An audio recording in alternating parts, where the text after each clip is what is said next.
Sun by Lois Lowry, Book 1, Chapter 15. Claire looked around suddenly at her coworkers during the morning meal. Ever since her arrival at the hatchery over a year earlier, she had felt different from them. They didn't seem to notice. They were friendly enough and included her in their outings. Everyone was fond of the director Dmitri, who never allowed his position of authority to make him arrogant. They were able to tease him about his long wait for a spouse. But those who were young, as Claire was, shared small jokes, sometimes slightly derisive of the older workers, how methodical and orderly they were, how dutifully they went home each evening to their spouses and family units. Of course, they were all diligent workers as well, but youth was a time when a certain amount of lightheartedness was tolerated. Standing on the edge of the holding ponds, they gave the young fish silly names and invented personalities for them. Look at Greedy Gus, he's grabbing all the food again. Watch out, here comes Big Lips Buster. Claire always smiled at the foolishness. The vessels, during her time at the birthing unit, had done the same thing.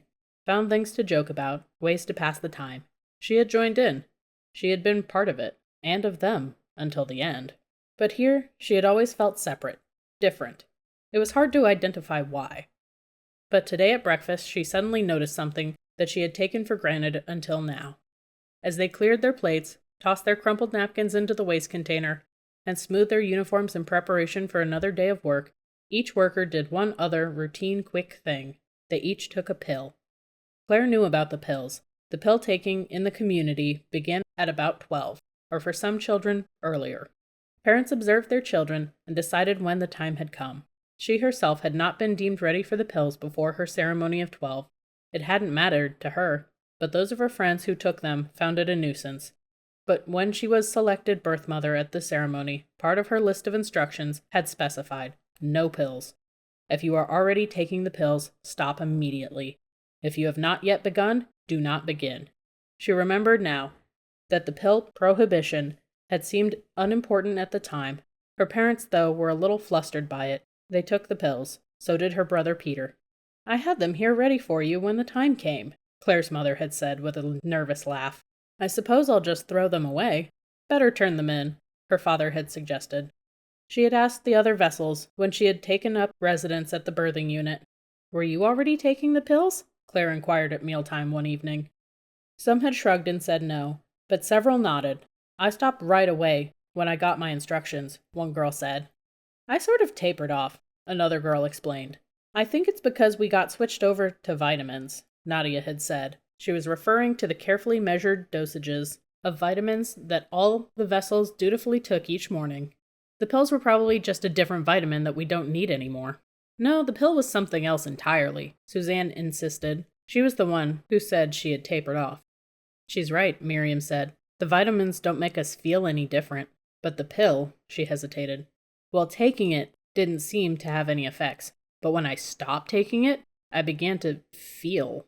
But she couldn't seem to describe what she meant. I felt restless, Suzanne explained. And, well, this is a little embarrassing. I don't even know how to describe it, but I began to be aware of my own feelings. Not just in my head, but, well, physical feelings, too. She blushed and chuckled nervously. The other girls, including Claire, felt embarrassed too, but intrigued. Feelings of any sort were not ordinarily discussed.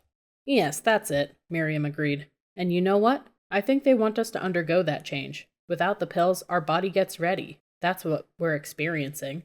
I kind of like it. I never really wanted anything before, but now I want the product. When I feel it growing, it makes me happy. She rubbed her belly and smiled. The other girls agreed, touching their own distended middles. It's a nice feeling. After you give birth, you take the pills again, until you're ready for the next time, Nancy had said. She had produced 3 products by then, and was waiting for her post-birth mother assignment. How long? This is my first time, Clara had asked. I never had the pills at all. You will, though. After you produce, you'll take the pills. Maybe 6 months. Then you stop and you get ready for your next product. See Karen over there? She pointed to a young woman at a nearby table. She just produced. She's on the pills now.